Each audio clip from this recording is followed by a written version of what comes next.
Welcome back to the channel. Today, I'm going to tell you an incredibly touching and mysterious story about a girl with snow white hair who was forced to marry a lord known as the Demon of War.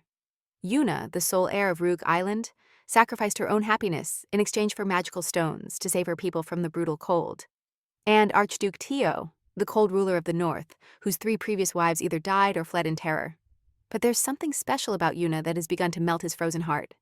Behind this political marriage lie the emperor's sinister schemes. Secrets about the saint with a red mark and a complicated childhood friendship. Can Yuna save her homeland while also finding happiness with the empire's most feared man? Let's dive in and find out. After a long time, the carriage arrived at the fortress. The man inside asked to open the doors since the protagonist brought it. She looked out the window. In her bright pink eyes, astonishment and surprise appeared upon seeing the gigantic fortress immediately. They opened the doors of the duke's fortress. It had been said that in the north winter always rains. But inside the castle recap Manhwa, despite the intense cold, it was surprisingly green, and Yuna was even amazed by the power of the magical stones. Her uncle informed her that this was now her new home.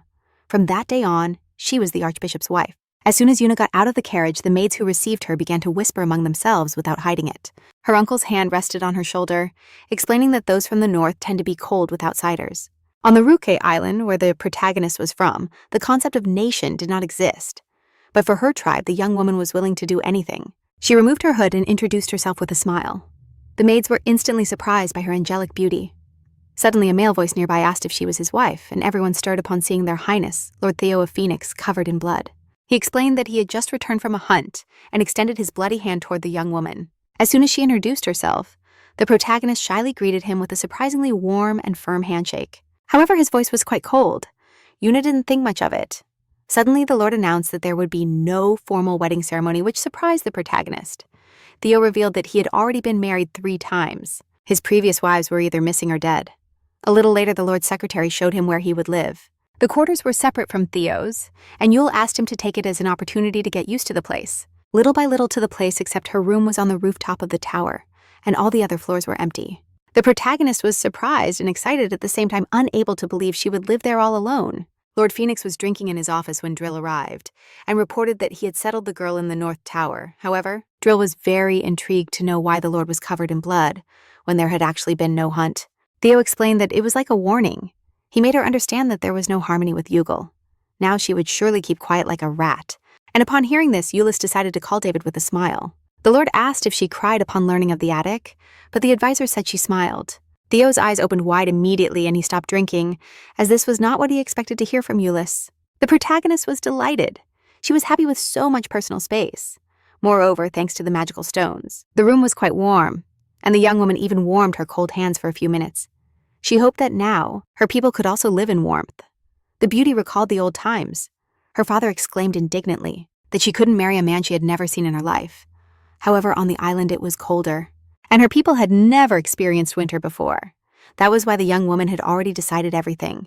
In Ruxa, eternal spring reigned. But when the intense cold suddenly hit the island, its inhabitants panicked.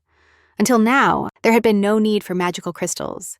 The emperor's proposal to marry the archduke in exchange for obtaining a large number of magical crystals became the last hope for the inhabitants of Ruga. But her father insisted on his position, as Yuna was his only heir. The heroine considered protecting her people to be the main task of an heir.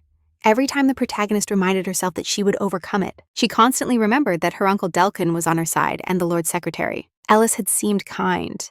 Suddenly the heroine remembered the archduke's hands in Rook. The hunters were the most respected caste. Furthermore, the protagonist had to spend an entire year in the attic. But Yuna was even happy, as it was a good opportunity to get to know her husband. She had a feeling they would get along well. The young woman was so happy that she accidentally touched the magical crystal, and they immediately began to fall, causing her to panic. She tried to catch them so they wouldn't break upon hitting the ground. However, she exaggerated a bit. The girl accidentally fell against the door, which opened immediately. The protagonist fell to the floor and realized that it was probably a secret passage she hadn't noticed right away. It hurt a bit to fall. Suddenly, a voice asked her what she was doing there. The protagonist was surprised to see her husband standing before her, already impeccably dressed, and looking at her in astonishment. Theo lost the ability to speak for a few seconds, and Yuna tried to explain that she was just trying to catch a stone. But the man didn't understand at all what was happening with this girl, as she should have been sitting in the attic crying at that moment. Instead of that, she decided to introduce herself again. The protagonist expressed that she hoped they would get along for some reason. The Archduke seemed to see his new wife's face in a completely new light, and couldn't even take his eyes off her. He didn't understand why he hadn't noticed her properly during their first meeting, but he immediately sensed that floral aroma. Theo presumed it could be the perfume of that beautiful young woman and began to observe her closely. At that very moment, she was petite and elegant. Her eyelashes were like bird feathers. Her eyes were like two precious stones. Only then did Theo realize he was thinking something strange. At that moment, he mentally ordered himself to regain control. Theo shouldn't feel anything for her because weakness was unacceptable. That's why he couldn't fall in love with that girl. He needed to be even colder and harsher. He decided to yell at her and throw her back to the attic, thinking to act that way. But seeing Yuna shivering from the cold, he instantly forgot all his words. Instead, Theo asked why she was so lightly dressed. He immediately understood his mistake. The messenger of the goddess Daphne was the only soul on the planet worthy of his powerful sacred force. But in reality, she was nothing more than an invention, or rather that's what everyone believed. Until a method was found to steal her strength 2 months ago, the Archduke of Phoenix asked his loyal advisor if the letter had indeed accidentally reached his hands. It mentioned the saint with a red mark, who could be sacrificed in a year to seize the saint's strength. It was necessary to possess the mark. Theo was the only one in the imperial family who had not yet received the mark. For members of the imperial family, marriage was a sacred alliance of souls, and the mark a man received was unique and exactly 1 year after the wedding. The mark lasted for life, meaning one had to choose their partner seriously. However, each of the Lord's previous companions either fled or died. The third candidate, for the Archduke's wife, was successfully eliminated, and now the preparations to receive the mark had finally been completed. If it required more, the Emperor eliminated them all. The Archduke was the Emperor Bai's nephew, on his mother's side nicknamed the Demon of War, and the beast that went mad on the battlefield, causing genuine terror among everyone around him.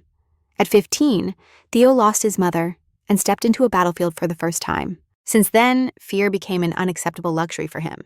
If he showed his weakness even for a moment, he would fall, and with him the North and all its inhabitants into a shared grave with their enemies.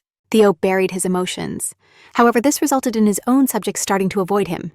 Every wife of the man either fled risking their lives to avoid living with a monster, or ended up in the other world. However, Uncle did not feel sadness. He simply let time flow and the days turned into years. The advisor reported that they urgently needed a plan because the emperor couldn't be allowed to do as he pleased.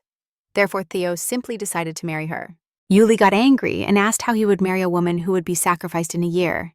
Theo coldly replied that the emperor wouldn't dare touch her, but he needed to get the mark with her. The Archduke was very interested in knowing what the great emperor would say if the mark appeared, and now standing in front of his new wife Theo, prepared again to truly scare her. But suddenly, the young woman innocently asked His Highness if he himself wasn't cold. The Lord coldly replied that he didn't feel the cold. However, joy suddenly appeared on Yuna's face as she shyly looked away, realizing that Her Highness's outfit was quite revealing and Theo didn't understand her behavior. But he soon realized that his plan had worked. Theo explained that if they crossed the bridge, they would reach his private terrace. If she suddenly wanted to go somewhere, she had to come to him since she didn't have permission to move without his authorization. Moreover, Theo decided to scare her with a serious tone, telling her that he could even catch a bright white squirrel. The protagonist was surprised to learn that it was only a few steps from the attic to Her Highness's quarters. Suddenly, a strong wind blew and Yuna began to lose her balance. The man instinctively extended his hand forward. In the next instant, the protagonist was very close to her husband in her face, flushed intensely at this proximity. She stood still watching him, and on Theo's face a slight blush also appeared. The girl seemed weightless, as if she were light as a feather, and her figure resembled an elegant silhouette. She looked like a small bird in his hands. Yuna called him softly. The Archduke quickly withdrew the young woman's hand and assumed she disliked his touches. His former wives were uncomfortable even with the lightest touches, but surprisingly, Yuna appreciated it. For the ex-wives, their subjects, and enemy soldiers, the Archbishop of the North had always been and would be nothing more than an embodied horror. But in Yuna's eyes, there was not a trace of fear. Theo suddenly wondered if it made sense to keep trying to intimidate her. Besides, Theo could give that beautiful woman everything she desired, so if he offered her something valuable, Yuna wouldn't be able to escape. He asked the protagonist if she needed magical stones. Yuna understood that the Archbishop knew why she had married him. However, Theo probably wouldn't like the protagonist to remind him now that this marriage was purely strategic. That's why Yuna replied that she didn't need him to give them to her. Immediately, Theo was surprised, but asked what she really wanted. He immediately noticed that the young woman's face changed and began to think of something. After her words, it was unknown what phrase would come next from her lips. Perhaps now she would ask him to let her return home. However, whatever it was that the girl said at that moment, she would surely face disappointment, because Theo had no intention of letting her go anywhere. Yuna suggested they have breakfast together, but he rejected the idea without realizing it. As soon as Theo understood the meaning of her words, he asked what the protagonist had just said, with a wide, sincere smile on her face, proposing again to His Highness to have breakfast together. She didn't ask for either stones or money, it was just a shared breakfast. However, Theo didn't understand what could be eaten by having breakfast with such a small squirrel, so he considered going to the forest to look for acorns. Suddenly, Una began to apologize for that. The Archduke remained silent for a long time, so the protagonist acted that way. She just hoped for light conversation during breakfast to get to know each other better. Suddenly, Theo accepted. However, he expressed that it would be better to have lunch. The advisor was disgusted to have been woken up so early. He didn't understand why His Highness was in such a hurry to replace the kitchen chef right at dawn. That's why Julie assumed it was because of the Archduchess. Theo remembered that Una now held the position of his wife, so it was essential that they sometimes shared the table. Julie suspected that the Lord had taken an interest in that girl. Perhaps now the Lord would resume a normal life. The advisor decided to help and propose to His Highness to send Count Delkin to the North Wall to solve the refugee problem. That would take exactly 3 months. This meant that Una would not keep in contact with him during all this time. The protagonist was very surprised to learn from her uncle that by order of her husband she had to travel to the North Wall before leaving. Delkin wanted to talk about something. He asked his niece if they had consummated the marriage yet. The uncle clarified that he meant if she had spent the night with the Archduke, and the protagonist blushed instantly. Delkin got angry upon learning that nothing had happened yet. With that face, he should have convinced her to sleep with him a long time ago. He should have guided his niece. But instead, the man was forced to go to the North Wall over some refugees. That's why he told Una that her husband wouldn't like it if they hadn't consummated the marriage yet. She should seduce him immediately. Delkin suggested to his niece that she wear something provocative so that any man would want to take it off her. Suddenly, a sound was heard and Una wondered what it had been. The uncle asked her to remember his advice, and after saying she understood, the protagonist went out to the main terrace. A voice beside her warned her that she would freeze soon. The Archduke threw his jacket over the heroine, explaining to the young woman that if she caught a cold, it would cause an additional problem and therefore it should be avoided. Una blushed and thanked the man. But the jacket was big, so Theo decided to cut the sleeves with his sword. The protagonist immediately responded that she would just roll them up and everything would be fine since a good garment shouldn't be damaged. Theo held back a smile and asked if she had seen Delkin today. Una nodded and told him she was leaving on business. But in reality, Theo knew everything they had talked about as he could hear the entire conversation perfectly from the hallway. Without drawing attention if Delkin wasn't around, Theo told Una she could address him with any questions. But for some reason the girl blushed. Delkin explained to her that she only had to please him, and the magical crystals would flow into her hands like a river. Suddenly, Una's stomach growled loudly. The protagonist immediately began to apologize. She usually had breakfast. But today she couldn't do it, and she hadn't eaten since the day before. Theo's face flushed immediately. This girl was too cute. After a while, the Duke of the North was already in his office, surrounded by imaginary birds and thinking about something. His subordinates didn't understand why he admired his fingers. The uncle's personal physiotherapist, David, was excited because the Lord had called him for the first time on his own. He used to work as a field doctor, where the hero found that emotional wounds were much more difficult to heal than physical ones. His Highness's wounds turned out to be serious, since the Lord was indifferent to everything, as if he had no emotions, so surely something was serious now. David asked about the severity of the symptoms, and Theo replied that they were serious. The personal physiotherapist's eyes shone. He asked His Highness to describe in more detail his current state. Confidently, Theo informed that he had been cursed. Confusion appeared on the faces of the subordinates. They didn't understand who dared to curse the Duke himself. The dark-haired man explained that he was about to tame someone. Theo explained that it was a long-tailed blue finch, which was very small and adorable. However, the powerful Archduke of the North was completely sure that this small and fragile finch had somehow enchanted him. David asked what made him suspect a spell. Theo slammed the table and exclaimed that he always wanted to see her. It drove him crazy, recap Manhwa, to put her in his pocket and carry her with him, to admire her heavenly beauty at all times. Silence fell in the room. David didn't expect to hear a story about the finch, but it is worth noting that His Excellence, for the first time in a long time, began to show emotions, which indicated that there had been improvements. David firmly exclaimed that he had truly been cursed. Under normal circumstances, he would have prescribed a special magical antidote that would eliminate all magical effects. But first it was necessary to show the finch to another person. If the finch was enchanted, the magic of the enchantment would also affect others. If the Archbishop himself understands that the emotion is not caused by magic, it will be easier for him to accept the change in his character. Theo told David that it was his first and most useful recommendation. The physiotherapist was delighted to receive a compliment directed at him. He left the room, and then the advisor asked his lord if he really believed that Una was using magic. Then Ulyss would have also shown symptoms, but they would discover the truth when they used David's advice. The day of the house was approaching, and all the gathered aristocrats would gather in one place, where they could show their highness the Archduchess of the North. Yuli was tasked with preparing everything. Theo also asked him to ensure that Yuna was well wrapped up. The advisor, for some reason, felt uneasy and replied to his lord that he would take care of it. A few days later, Yuli went out with Yuna to the street. He immediately noticed that the girl's hands were red and offered her some gloves. They were almost arriving at the house enclosure where the aristocrats would meet every month to marry the Archduke. Today was the first house, and Yuna still didn't know the local protocol rules very well. The advisor explained that the river was not completely frozen yet, and that when it was they could skate on it. But Yuna didn't know what that was. Yuli's promised to get her a pair. They approached the cabin and the advisor opened the door for the girl. Inside, Yuna immediately noticed several men. One of them quickly approached her and exclaimed enthusiastically that she was truly beautiful and that the servants hadn't lied about it. The Archduke was probably very satisfied.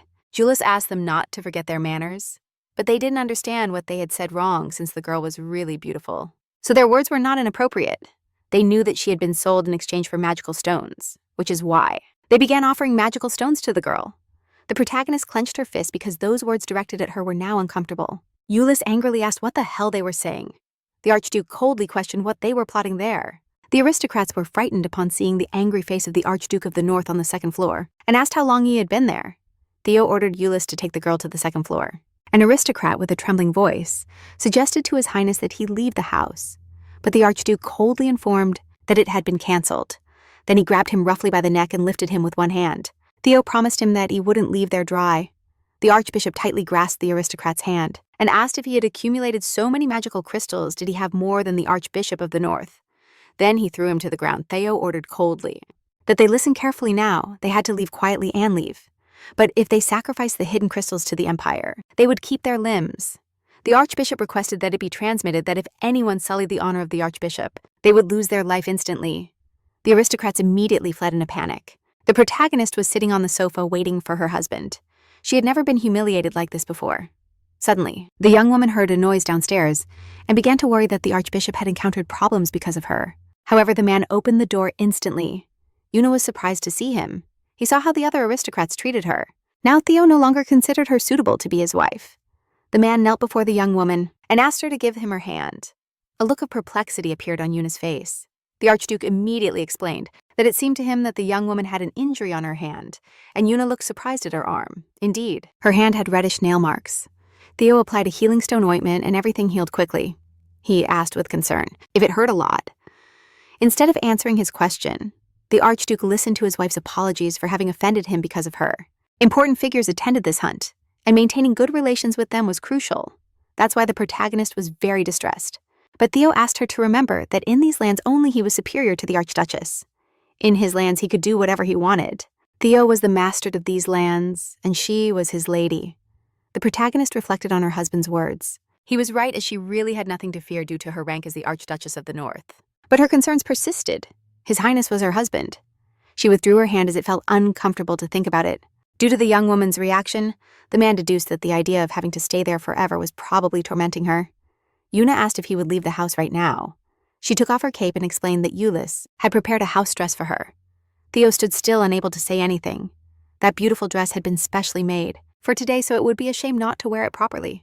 Until then, he had only seen her in loose dresses. At that moment, Theo found her so light. The Archduke slapped his face instantly upon realizing what he had just thought. He mentally ordered himself to calm down immediately. Yuna asked if she looked so strange. Theo denied her assumptions and asked if she had ever hunted. The girl nodded and excitedly told him she even knew how to use a crossbow. Although she had never succeeded in hunting anything, she herself was like an adorable little animal. Theo extended his hand and proposed to take a walk in the forest. The protagonist took his hand and with a warm smile replied to the Archduke that it was a wonderful idea, so they did. Our protagonists found many flowers, but they didn't smell at all.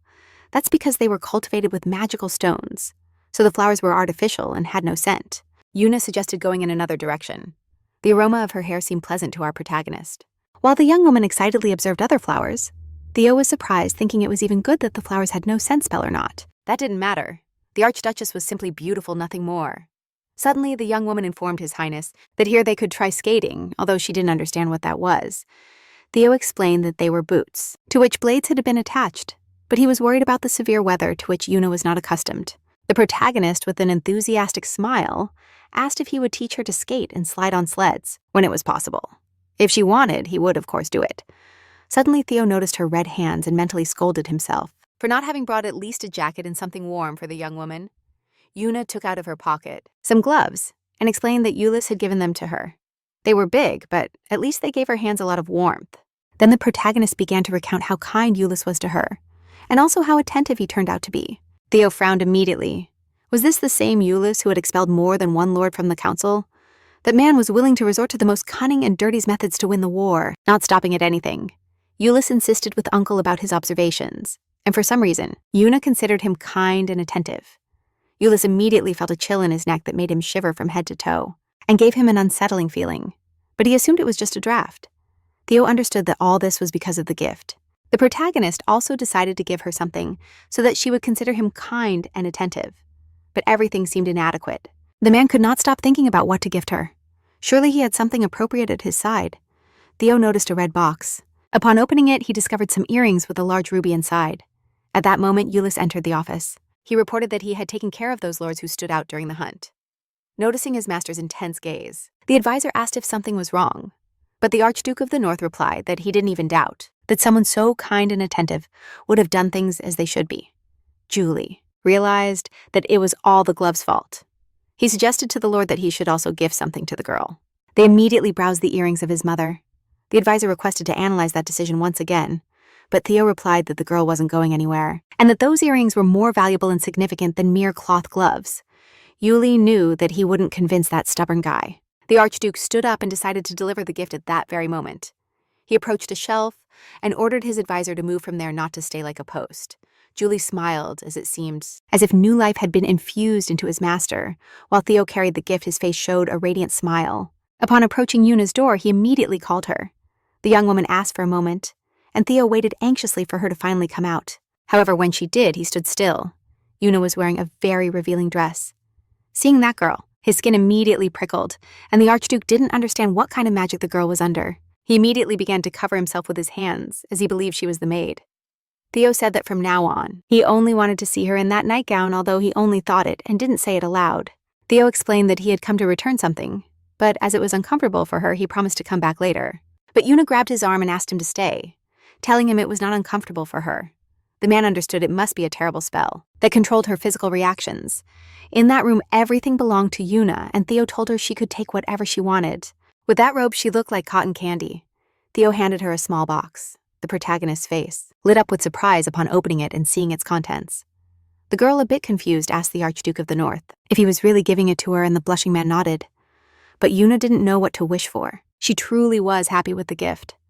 Once Yuna thanked the man, a warm smile appeared on the protagonist's face at seeing her happy expression. He was glad she liked it. The protagonist was surprised, thinking if they kept getting closer, like now one day they could become a normal couple and live happily. Yuna wished it would happen soon. A week later, they had lunch together. The protagonist's personal maid named Ray sighed deeply. At 12, she participated in the war, instead of her sick older brother to defend the country and the honor of her family. The other knights used to mock her, but the Archduke personally trained her in swordsmanship. As a result, Ray helped the man win the war, and for that she was even named an honorary knight of the great empire. However, Ray sadly realized that her master had already lost 3 wives, so she began to worry. However, the new lady had a very kind heart. With a woman like that by his side, the man could find happiness. Ray thought so, but she was furious because today the Archduke of the North seemed upset, and Yuna was enchanted by the beautiful garden. She asked what his favorite flowers were, but the man emotionlessly replied that he didn't like flowers at all, which made Ray even angrier. Yuna suggested having tea, but Theo indicated that they would have it brought to his office. Sadness immediately appeared on the young woman's face. The advisor carefully observed the Archduchess, and noticing that she wasn't wearing earrings, he deduced that the lord was upset about that. He whispered to Ray's ear that he had an idea. The young woman proposed shock therapy, but the advisor replied that they first had to remove His Highness. Ray quickly invented a false excuse to ask the lord to step away. Theo stood up and told Yuna he would step away. For a moment, Euless approached the young woman and asked for permission to ask a daring question. The protagonist, of course, accepted, and then the advisor asked if His Highness had given her something valuable the day before. She nodded, and the man explained that those were the earrings the late Archduchess wore. Now the jewels remained as a memory of her mother. It was very valuable to the Archduke.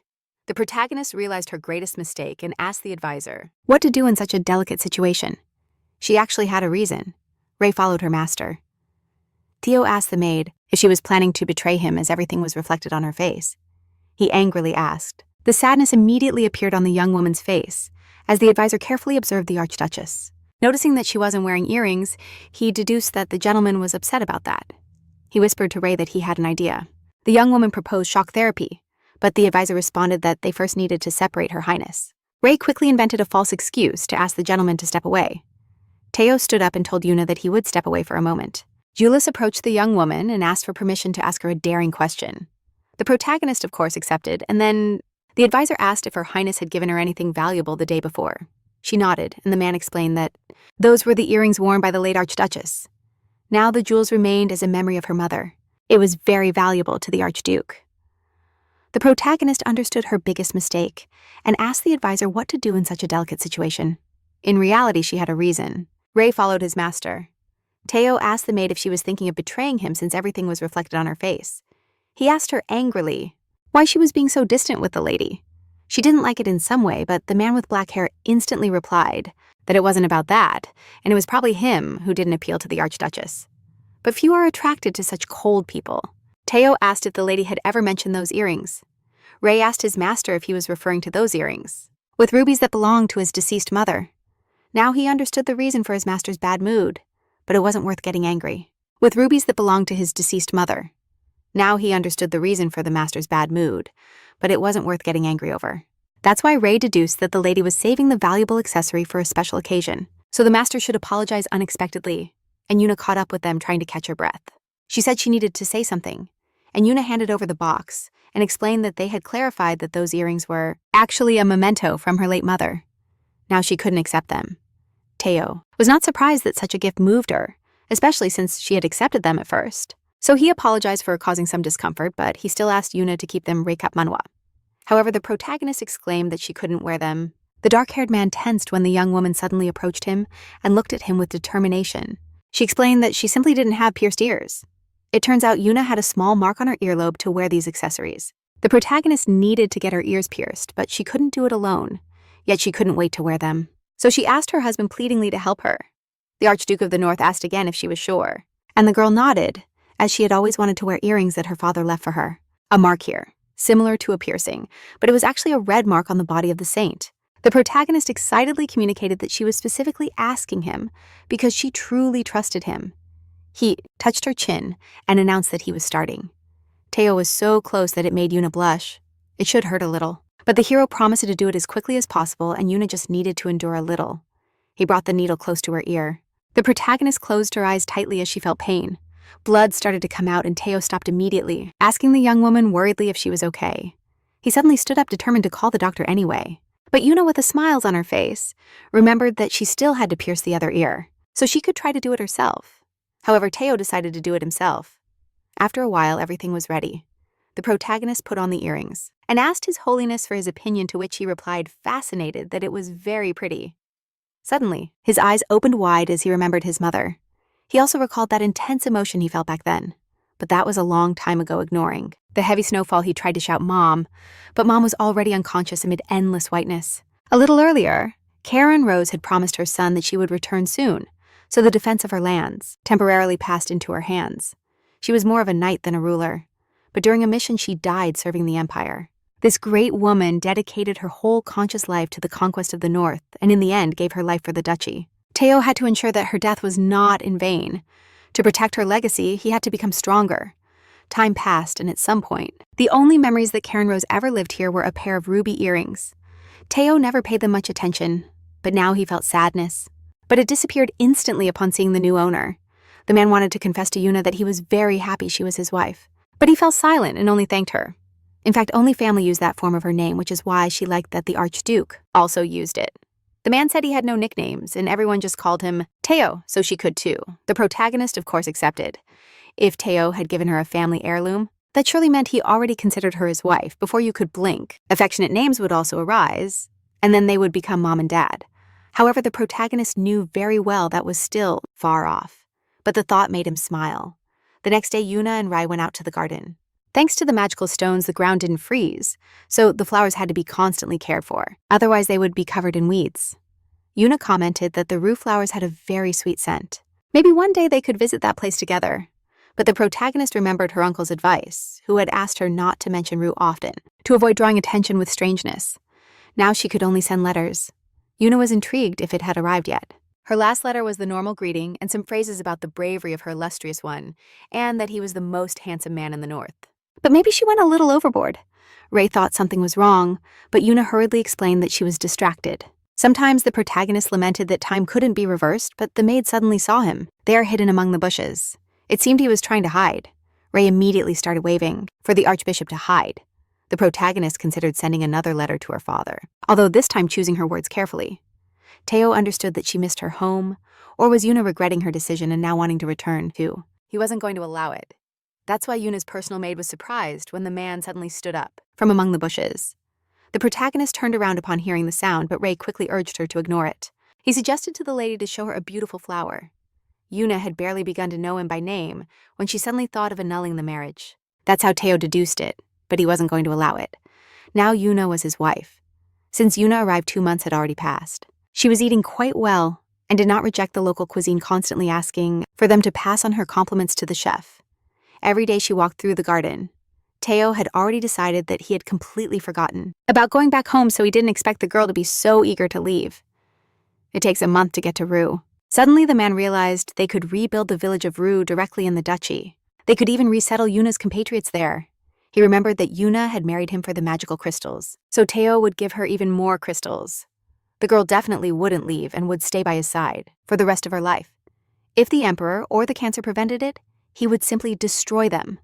Suddenly, a feminine voice called to Teo. The dark-haired man immediately concealed the magical crystal behind his back and smiled at Yuna. During a cup of tea, he asked her if it was difficult to climb, but Yuna replied that there was nothing wrong with it. She just didn't want to distract the man from his important matters. That's why she was willing to sacrifice everything for that. Teo's face flushed instantly. The girl extended her hands and invited him to look. The man immediately focused his attention on the archduchess's hands, which were quite delicate white and enormously soft. Yuna explained that she had found a plant in the garden and invited him to smell it. Teo accepted to do so. The protagonist immediately noticed the man's lips were very close to her hands. At that moment, his breath brushed against her fingers. Teo mentioned that with that plant, a decoction could be prepared for the sick. These petals grew in the valley near Yuna's house in Rue. That's why she was very happy to find them in the Duke's garden. Her father always collected and prepared them when she had a cold. When Yuna remembered her home, her eyes sparkled. That's why. The man decided to give her many magical crystals tomorrow, and Yuna suddenly asked him if he wouldn't mind if she went there. Teo asked her if she was sure, and she clarified that she just needed tools to dry them. The protagonist proposed to accompany her, although Teo got distracted from the main point. He liked the idea. He could be away from the duchy for a long time without worrying, since Julius would perfectly take care of the role of vice president. Teo accepted and told her he would ask the counselor to gather her things. They would travel for at least a month, so they needed to prepare. But the protagonist only mentioned the city market that wasn't too far away, so such extensive preparations weren't necessary. They say many delicacies are sold there. The man stood still upon realizing the girl's words. The next day, Ray explained to the lady that there would be many people at the market, so she shouldn't stray too far from her highness, and had to behave carefully. Yuna promised she would bring many delicacies when everything was ready. Ray handed the lady over to Julius. The counselor immediately asked her highness to get into the carriage, and explained right away that the master would appear soon. The girl thanked Julius with a smile. The man closed the door and looked around, thinking that the lord should hurry. The protagonist assumed that Teo had a lot of work today, which is why he was taking so long. At that moment, but at least it was good they were traveling together. Maybe they could even hold hands. The carriage door opened abruptly, and the Archduke immediately apologized to the young woman for making her wait. In his opinion today, Yuna looked more like a rabbit. The man explained that he had almost finished all his matters. In reality, today's work wasn't that intense, but Teo had to maintain the image of someone important in front of his wife. Julius announced they were leaving, and Yuna noticed that today Teo was different. His hair was styled. He had just gotten a haircut. He was also wearing a tie, even though he couldn't stand wearing them. The girl indicated she needed specific equipment to dry leaves. She also wanted to buy sweets. Suddenly, the carriage hit a small stone. The carriage stopped instantly, and Counselor Julius asked worriedly if the marriage was okay. He apologized if the incident had scared them. At that moment, Yuna was already in the man's arms. The protagonist's face flushed immediately, from being so close to the young woman, and his heart started racing as he immediately perceived the sweet scent of flowers. They let her go immediately. However, the lips of the dark-haired man began to slowly approach the girl, who did not oppose and had already closed her eyes. But Julius interrupted them by loudly asking if they were okay. Teo decided to pretend he hadn't heard anything. He hoped Yuna hadn't heard because of her closed ears. But the girl suddenly offered to respond to the counselor. The Archduke informed that they could proceed. Now the heroes were sitting together, and did not dare to hold hands. The protagonist decided to take the first step and gently touched his hand, causing him to shiver. Teo's face flushed immediately. The Archduke realized that it was his opportunity. Bravely, the man decided to take Yuna's hand. However, Julius informed His Highness that they had arrived, and the heroes immediately separated, sitting face to face. The girl asked confused why the market was empty.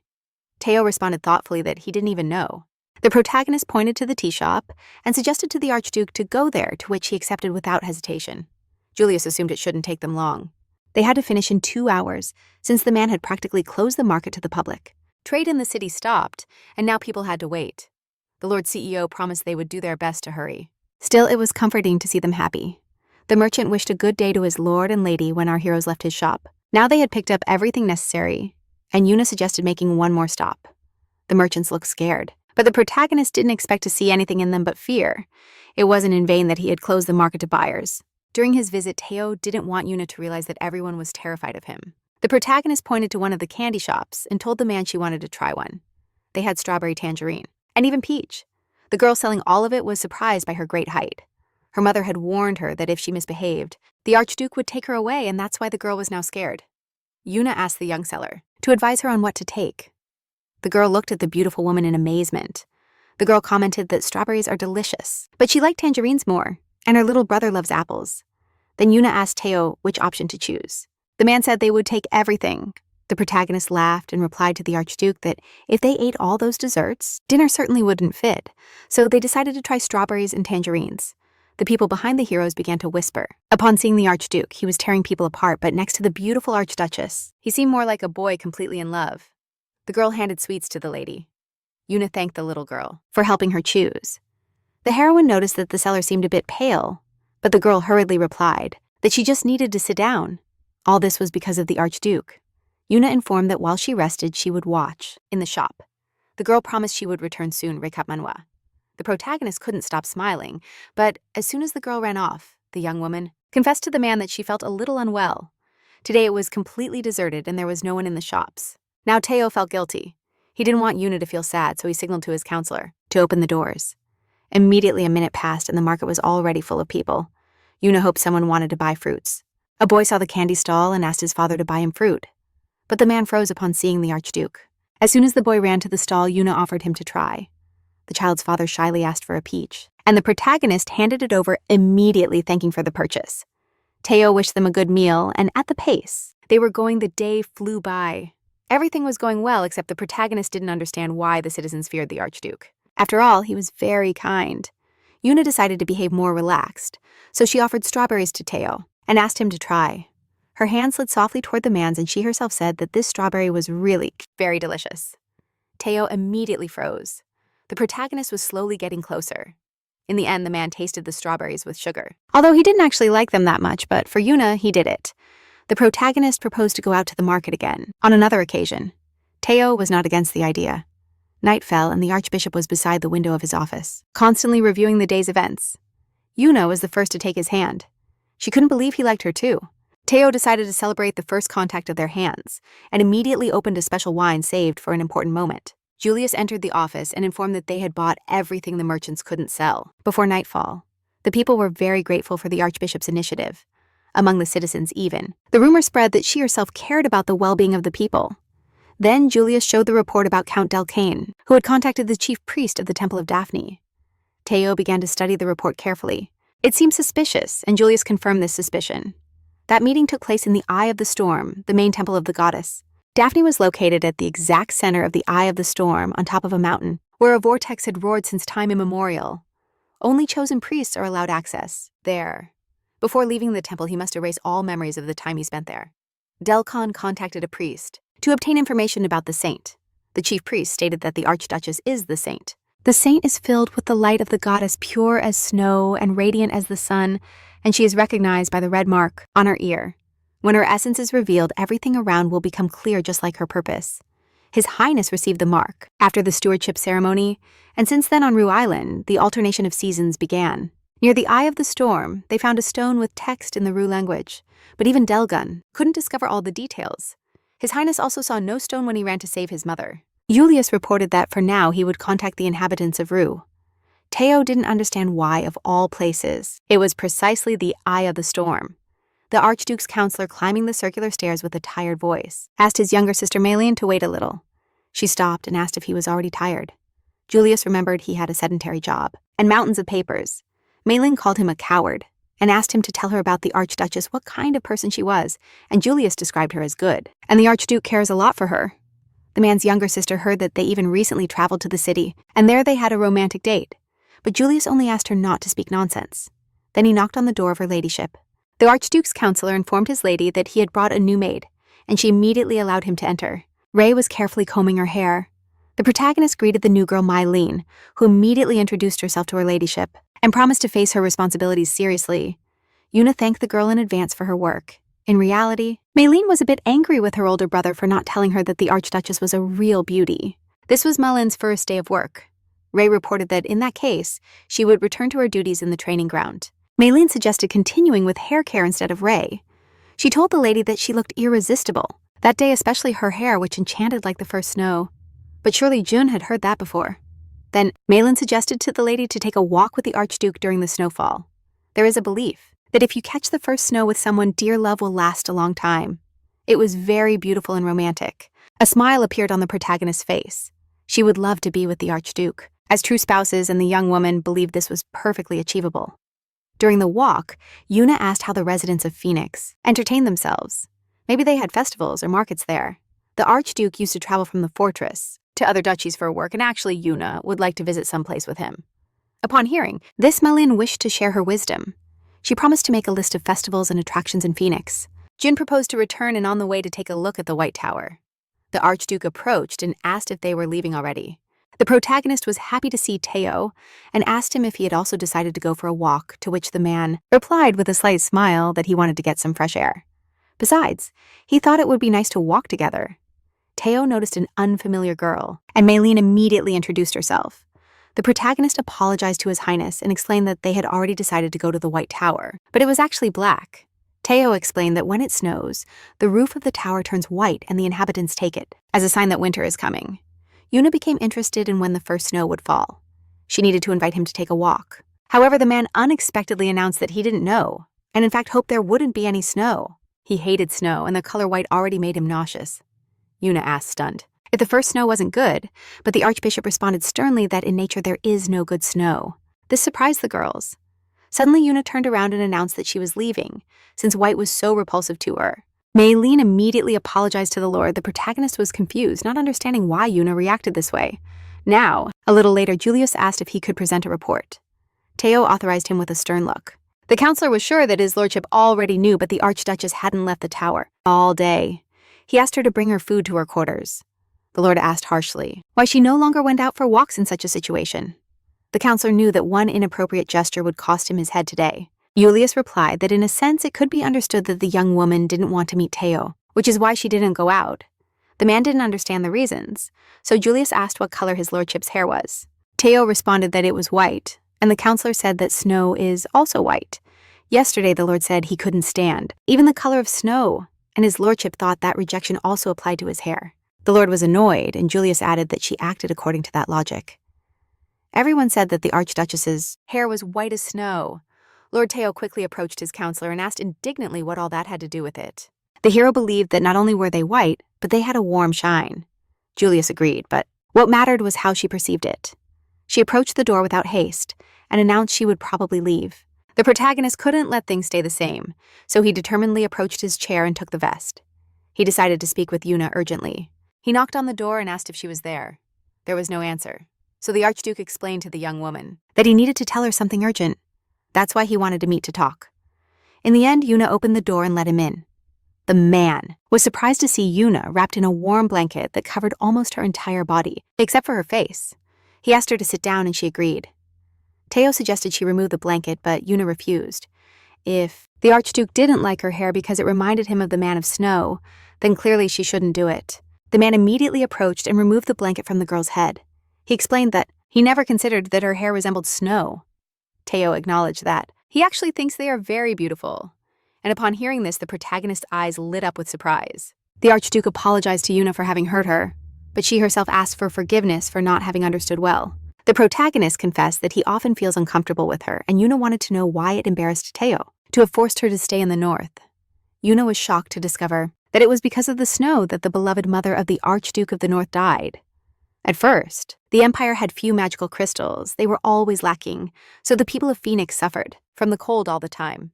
Then the Kingdom of Viao offered that if they explored the Eye of the Storm, they would lift the restrictions on the import of magical crystals. The Eye of the Storm was in the place where the snow vortex always roared. The odds of returning alive from there were minimal, however. The mother of Teo, the Archduchess Karen Rose, headed directly to the Eye of the Storm to save her people. The man recounted that he barely managed to find her body, because when he arrived, the snow had covered it almost completely. That's why Teo hated snow, as without it, the man could have made it in time to save his mother. Yuna responded in a low voice that she felt very sorry. Teo smiled and said everything was fine. The protagonist stood still and looked at him in surprise when he extended his hand and gently stroked the hairpins of her ears. That Yuna wore those adornments comforted him. Then Teo stood up and asked the girl to rest. Suddenly, Yuna asked if he had drunk again today, and the Archbishop stopped instantly, frozen in place. The secret was that Yuna watched him constantly through the crack of the door. The protagonist proposed to the man that they drink together. The Archbishop was surprised by the girl's proposal. Teo seemed so sad while telling his story that the protagonist felt a great need to cheer him up. Alcohol lifted spirits and gave courage to do things he otherwise would never dare to do. Images began to surface in Teo's mind as he tried to quickly shake them off and asked the girl if she had ever drunk. Yuna nodded and told that she had drunk sweet wine while sailing on the ship. Tonight, the protagonist definitely wouldn't have minded a little courage, so he accepted the girl's proposal. Teo hoped he hadn't taken too long to choose the drink. His reflection was noticeable in the window, and he realized he was starting to lose shape, so he would definitely train tomorrow. Upon entering the room, the man immediately apologized for the long wait. However, Yuna was already asleep. The girl spent the whole day cleaning the tower. She didn't mind that she was sleeping, so he decided to see how she slept and lay down next to her. Yuna was beautiful even while sleeping. Suddenly, Teo noticed that a strand of hair had entered her mouth. It was just a small strand, so the protagonist decided to touch it to remove it, as there was nothing wrong with that. Suddenly, Yuna turned toward him. Now her lips were very close. The protagonist's face flushed instantly from her breath recap Manhwa. He was already exaggerating a little. He decided to return immediately, but suddenly Yuna hugged his leg. No one had provoked him like that since his birth. When a little time passed, the protagonist slowly opened her eyes, not fully understanding what was happening. She realized she had dozed off a bit. Then Yuna understood what had happened and her eyes opened. The protagonist began to apologize to Teo, trying to explain that she hadn't realized she had fallen asleep. Teo only responded that everything was in order and proposed they try the wine. Suddenly, Mylin entered the room and greeted His Highness, not realizing instantly who the Archduke was. Only after did she notice the Lord's stern gaze. Mylin flushed immediately and apologized. The protagonist was perplexed. She thought little time had passed, but it turned out to already be morning. Teo stood up and proposed to postpone the wine for another occasion. Yuna took the man's hand and proposed in that case to have dinner today so they could open the wine, since the protagonist considered it a duty to drink a sip of the alcohol Teo had chosen. Mylin apologized once again to the Duchess, but Yuna simply replied that she didn't have to worry. The protagonist came up with an idea and asked her personal maid to mention what her illustrious mother was like. The maid said that Karen Rose was a great woman. Her illustrious one did everything she could to bring her back home when she galloped solo directly to the Eye of the Storm. Everything sank into chaos and many thought she wouldn't return. Fortunately, the knights managed to find her and bring her back to the castle. However, after that incident, the Lord longed for battle. The protagonist assumed that if Teo had gone through something similar, he would also hate snow. Now Yuna decided to respond to the man's concern. She appeared before him in a beautiful dress. The protagonist was interested in whether she could sit next to the Archduke, and the dark-haired man, of course, accepted. During dinner, Yuna told how her day had gone. She cleaned the entire lower level of the tower, although it wasn't part of her duties. June considered it important to mention to the man that there would be her room there. The lack of windows made it very cozy. An image immediately appeared in the man's mind, and his face flushed instantly. But he quickly recovered and suddenly realized that Yuna was much braver than he had thought. At first, suddenly, the young woman asserted that they could hide there from the snow, because now she also hated it. So during the first snowfall, they could hide to avoid staying in just one room. They can walk around the tower. The protagonist asked the man with sadness in her voice if it made him sad when it snowed. She didn't want him to be alone at those moments. Besides, Yuna would love to get to know Teo better. A warm smile appeared on the Archduke's face, and he told the young woman that he also wanted to get to know her much more. Then Yuna told that her mother died young, and she grew up with her dad. He didn't want to talk about her mother. Every time the protagonist wanted to know something about her mom, he would light a bonfire on the shore of the sea in front of him. Her dad became more talkative when winter arrived. Teo proposed to light a bonfire too. He poured wine into a glass, and with a warm smile on his face explained that this way, it would be easier to be sincere between them. Yuna looked at her reflection. If, on a cold evening, she found herself by the fire, with Teo at that moment she would ask if she could truly be his wife. The Archduke suddenly proposed a toast to the arrival of winter. Suddenly, Julius broke into the office. Teo wanted to protest, but the counselor informed that they had a guest. He said he had arrived from Rue Island and introduced himself as Asarim, adding that His Highness would definitely know him. Yuna exclaimed joyfully that he was her friend and asked for him to come see her. Teo replied that now would also be a good time. The protagonist ran humming a melody to herself. The counselor asked His Highness if he even realized that the Archduchess's friend was a man. Asarim turned upon hearing Yuna's voice. He was the heir of the Apen tribe on Rue Island. Asarim turned upon hearing Yuna's voice. He was the heir of the Apen tribe on Rug Island. The protagonist ran to the man and hugged him tightly, to which Asarim hugged her back with equal intensity. The man said he had wanted to see her for so long. Teo stood still as he saw them holding hands. They hugged and held hands so naturally, but the Northern Archduke didn't understand if that was normal. Yuna introduced Teo to her childhood friend, and the man's face looked very tense. Asarim confidently approached the Duke and greeted him respectfully by extending his hand as a sign of friendly intention. Then Asarim introduced himself to Yuna's husband. The girl immediately apologized to the Duke for her friend's lack of manners. Yuna explained to Asarim that he was the Duke of Phoenix, and the man extended his hand again and said it was a pleasure to meet him. Teo didn't want Yuna to feel awkward, so he accepted the handshake. However, the man couldn't forgive that guy for hugging Yuna, so he squeezed Asarim's hand tightly. Yuna's friend asked if that man was a bear, since he was huge, but they spoke another language, and with a forced smile, he asked the girl to translate it for him. The protagonist asked her friend, annoyed, if he could speak normally and use the common language. Suddenly, Asarim announced that he was hungry. Teo saw this as an opportunity to show Yuna how generous her husband was, and how controlled his lord was, ignoring his friend's familiarity. So he told Asarim that of course he would feed him. The close friend of the wife could feel at home. A slight expression of confusion appeared on Asarim's face as soon as the characters sat at the table. The protagonist asked her friend how things were in the settlement, and if the weather had worsened a lot. Asarim calmed her by saying there was no need to worry. The man suddenly asked if the food was finished, pointing at the Duke with his finger, and explaining that he was referring to his empty plate. But the girl asked him not to point. Teo mentally called him a pesky brat, if His Excellency had already eaten. He could leave since Asarim wanted to talk a lot with his childhood friend, but the Duke responded irritably that he would stay and ordered Julius to bring more food. The Duke had no intention of leaving those two alone, so he was going to eat until lunch started coming out. Yuna explained that Teo ate a lot. She told him that she had missed everyone so much during that time. Her friend with a warm smile told her that he missed her a ton, because Yuna didn't leave his mind for hours. Asarim regretted letting her go at that moment. The Archbishop gripped the fork in anger, and Yuna told him that she was doing well here. She already had two friends. Ray and Melon, and Her Highness's secretary Julius was always willing to help. Besides, Teo treated her very well. Words couldn't describe how grateful Yuna was. Teo replied that it was natural, so there was no need to thank him. But if she needed anything, he would take care of it. Asarim commented that he was glad to hear that His Highness was kind to Yuna. The Archbishop realized that this visit had a motive. Yuna's friend explained that if it hadn't been for the Lord of the North, the girl would have married him since a marriage between heirs is natural. Teo replied that in his language, they call it dog talk. That expression was used to describe something nonsensical frownings. Yuna angrily asked her childhood friend why he was bringing up that topic at the table right now. She didn't understand what possessed him suddenly. Asarim apologized and clarified that he just wanted to test her.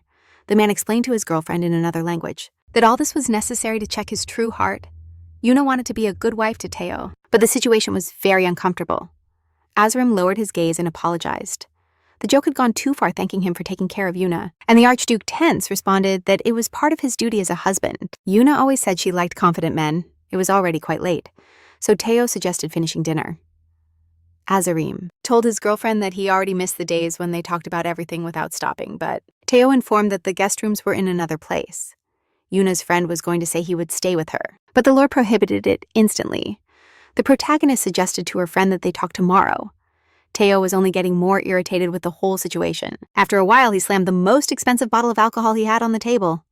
The man already hated that bastard. He feared imagining that Yuna would be offended and go home. Suddenly, the Phoenix's brother heard a sound, like someone had thrown a small stone at the window, and became alert.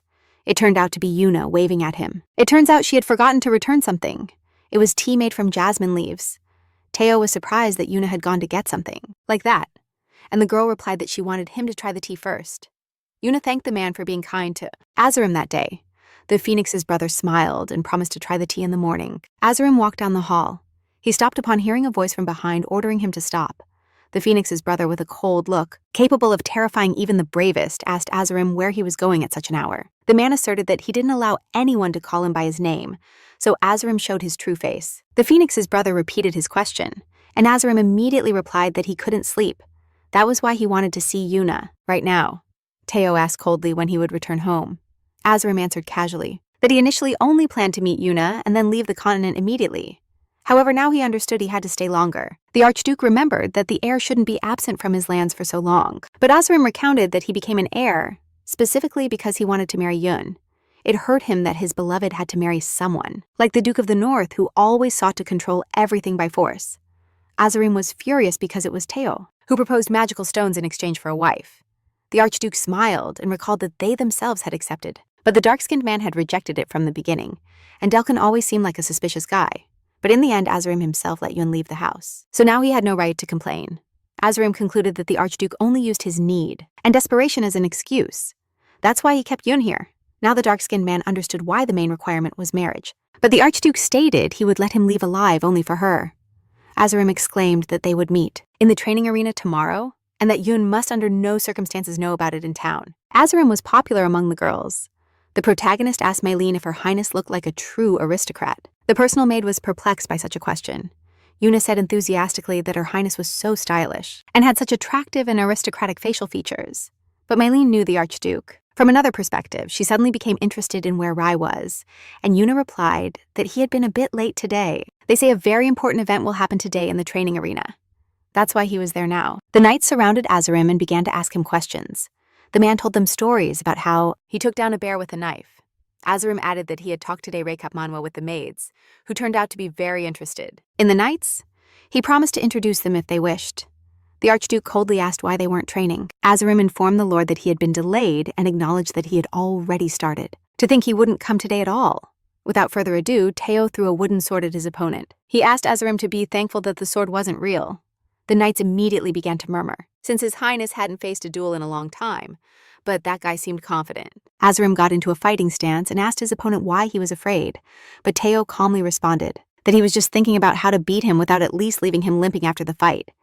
Shaitan gripped his sword's handle tightly. Since those words angered him, he decided to observe how the Archbishop would speak now and went straight for the attack, confident in his strength. But Teo managed to dodge it easily.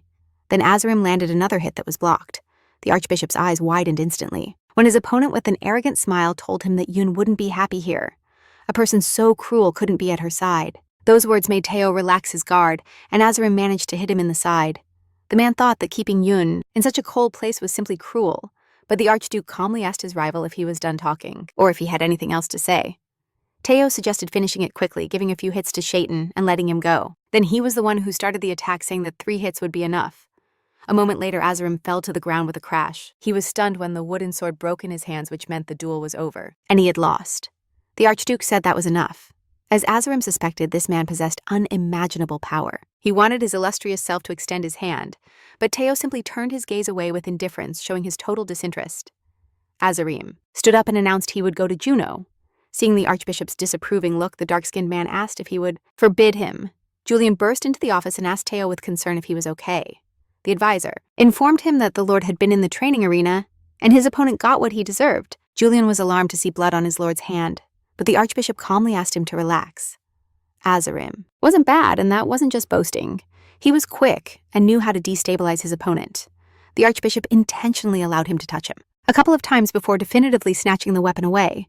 Juno was too easy for Teo, so that dark-skinned man deserved a consolation prize. Azarim's words went through the dark-skinned man's mind. All those complaints were empty. But anyway, he wouldn't let her go. If the dark-skinned man wanted to see his beloved, he could go and watch as much as he wanted. Azarim stood still, realizing that the archbishop was really a crazy person.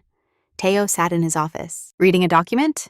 He frowned immediately at a sharp pain that suddenly attacked his left hand, as if a sharp knife pierced it. Maybe he really shouldn't have held back and just gotten rid of all the bad. Azarim burst into the office and exclaimed that because of him he couldn't see Yun, but Teo simply reminded him of the basic rules of etiquette, chuckled softly, and pushed him aside, wondering if he was upset about a simple punishment, although he knew it wasn't that. The prince explained that their rooms were connected by a bridge. That's why Azarim would have to deal with him. The blonde guy with a face, distorted by disapproval, exclaimed angrily that he had suspected from the beginning that he had locked her in the tower. Yunjae suddenly entered the office. She was surprised to see Azarim there. The protagonist told the prince that something terrible had happened, and the stairs to her room had completely collapsed, but Teo calmed her down, saying it was all the workers' fault. The collapse happened while Yunjae was cleaning on the ground floor. The prince asked her not to even consider that Yunjae was to blame, since it had cost him to check the state of the tower more thoroughly. However, the danger had already passed, and Yuna asked her friend what they had talked about with the Archduke. She already knew that between the two they would find a way to understand each other. One night was enough for them to become friends. Azarim was surprised when the Lord confirmed those words, and Yuna apologized for interrupting the conversation and announced she would leave when the Archduke asked, confused, where she was going. The protagonist replied that today she planned to take care of the garden with Mylin, although the servants could take care of it. Yuna liked doing it. Suddenly, Azarim offered to help. Upon hearing this, the Archduke confidently stated that he would also join them. He smiled and told the dark-skinned man that a little exercise wouldn't hurt him either. Mylin proposed to the lady a place to plant flowers. The protagonist asked the two young men if there was a small table for tea in that place. Both supported her at the same time, but then they looked at each other with a murderous expression. Ray joined them and apologized to Her Highness for being so late at the training arena. Yuna complimented the girl since that outfit looked great on her. Ray remembered that the lady had asked for help with something, then suddenly saw the Archbishop pulling weeds, and was surprised to see such an unexpected scene. Yuna recounted that Teo and Azarim offered to help her. Ray looked at the outsider who was really good at combat. She was furious for daring to hurt the lord of the castle. Besides, she couldn't stand show-offs. Shayton instantly stood up upon seeing Ray. He saw her in the training arena and was impressed. The young woman's cheeks flushed instantly at the unexpected compliment from the arrogant outsider recap Manhwa. Mylin asked her with a mischievous smile to stop standing still like a statue. She picked up the axe, but Yuna stopped her and reminded her that there were two young men who could take care of that. The protagonist immediately approached the men pointed at the stumps and asked them to pull them out. It was necessary to prepare the ground for new plantings, so the men instantly agreed to help, in that Teo took the axe, but his hand began to hurt immediately. Azarim asked if he was already having difficulties. The Archduke suggested that the dark-skinned man try, and he replied that in Rug, he had taken down at least 100 trees. He swung but immediately felt pain in his left side. In the end, the axe only grazed the stump. Ray approached him and skeptically said she would do it better. With a clear and confident movement filled with strength, the young woman easily split the thick stump in two. Yuna marveled at Ray's strength. The girl suggested to Her Highness to leave it to her, but Teo decided to handle it himself. He had to outdo the dark-skinned man at all costs, so the stump had to split right in front of Yuna's eyes. Still, he managed to split the stump a bit. Teo immediately went into wait mode, hoping that Yuna would praise him, but instead, the young woman approached him and with concern said that he had a pale face and cold hands, and warned the maids that they would finish later. The protagonist suggested to Teo that he go lie down to rest. A slight blush appeared on the Archduke's face, and although he liked this concern, Yuna shouldn't worry unexpectedly. Azarim suggested to the young woman a joint walk. Teo also planned to join, but the protagonist asked him to rest. Yuna promised they would take a short walk, and Azarim added that His Highness needed to rest properly. Teo immediately took the protagonist by the hand, and with a whiny voice said he felt terribly bad. The Archduke asked him to hurry, since he wanted Yuna to personally prepare his special herbal tea. The protagonist promised she would be back soon, then left with her friend to take a walk. Teo immediately called Ray. The Lord ordered to follow them since he wanted to know everything they talked about, and the young woman didn't even seem surprised. It's hard to believe that Azarim came here on a friendly visit. That's why Teo wondered what plans that dark-skinned man had. In this place, everything was blooming despite the cold, and Yuna asked her childhood friend if he thought it was amazing. But all this was thanks to the magical stones. Yuna explained that even the river water freezes in winter. Azarim immediately noticed several spies watching them at that moment, and suspected who was behind it. He apologized for the delay, and explained that he was just admiring the view of the place. Yuna acknowledged that those outdoor walks brought her peace. Azarim remembered well that since they were very young when they were still children, and carefree, Yuna loved to stroll. Their walks together meant a lot to him, but with the arrival of winter they had to leave them behind. Azarim repeatedly reminded himself that it was the only way to save the island, although he kept getting angry. Suddenly, they arrived at a cabin. Shaitan suggested entering and talking without annoying witnesses. The protagonist wondered if they had not been alone. All this time, Azarim suggested using the Ruga language since now there was no one else around, and Yuna happily accepted. Shaitan told the girl that in the tournament he won, he regretted not being able to attend the tournament in person. Then he began to imitate his father, who had to help instead of going. Yuna asked how his dad was doing now. Azarim told her that since she left, he hardly ever leaves the house. The protagonist asked her friend to tell him she was fine as soon as she returned to the Rook Island, but Azarim refused, saying she would tell him herself. But Delkin told Yuna that they had to wait at least an hour, so it wouldn't look like a trap to obtain the magical stones. Shaitan told him he didn't need to be there anymore. He found another way. Julius knocked on the door of his master's office and announced his arrival. The Archduke, completely naked to the waist, immediately approached the advisor asking where Yuna was. At that moment, Yuli was surprised that the injury had healed so quickly. Teo frowned. Upon learning that the girl had returned a long time ago, the advisor confessed that he had personally asked the lady to come in later, thinking that Her Highness had been asleep for a long time. The Archduke asked if there was any news about the shadows. Julius told that they had talked a bit about the news from the island, and then entered the master's cabin. Teo angrily asked what they had gone to do there. The advisor explained, perplexed, that they had simply gotten cold in the cabin. They talked for a long time about something holding the entire dialogue in the Ruga language. That's why the topic isn't known. The shadow said Azarim was clearly trying to convince the girl of something. The protagonist lay in bed staring at the ceiling. A voice from her childhood echoed in her mind, saying that he had found another way for her to return home. He asked her to remember the Snow Woman from the myths of the island. Her hair was white as snow. There was a myth that if the Snow Woman drank the water from the river of memories, she could regain her true power and save the island from danger. On the island, many believed that Yuna resembled that woman. However, the protagonist recalled that no one knew the place where the river was, but Azarim managed to find it. The source of sacred water in a specific temple resembled the river of memories, emitting a blue glow. Yuna asked in surprise how he thought of that. He heard it in the comments of the natives, although they couldn't trust completely. The man saw no other way to save the island, and he didn't want Yuna to be devalued. The heroine would like to help her people. That's why he promised he would ask Teo to let her go to that temple. A smile formed on Azarim's face, and he thanked Yuna for supporting his idea without hesitation. But the man asked her not to tell an outsider about the traditions of Ruga. It would be great if Azarim was right. Then the island would be saved from the cold, and everything would be perfect. The dad could regain his strength, and the protagonist could live happily with Teo. If there's no deal, they could be a normal couple. The girl sank into her dreams, recap Manhwa, but suddenly remembered the promise to the Archduke that she had promised to fulfill in the morning and ran to him immediately. It was already late, and Uncle could have fallen asleep. But since Juna had made a promise, she had to keep it. The protagonist decided to quickly prepare a fragrant tea and retreat to her room. When she opened the door, she immediately bumped into someone.